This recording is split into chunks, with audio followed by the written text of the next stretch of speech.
Happy Saturday, my dear friends. Today is February 7, 2026.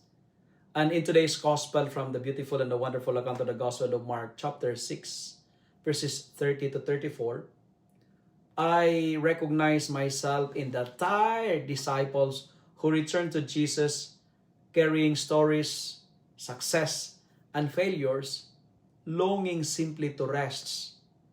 And I am moved by the tenderness of the Lord who knows my limits and invites me to step away with Him, reminding me personally that my worth is not measured by how much I do, but by being with Him.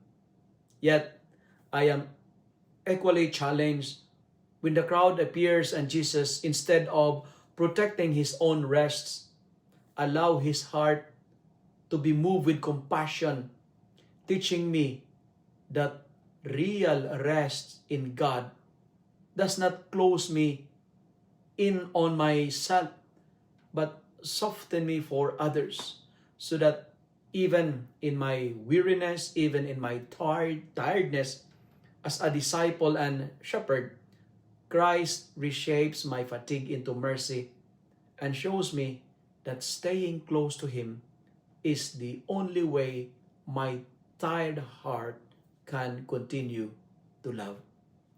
And if you are tired, come to Jesus. And let me end my reflection with 3 Ds.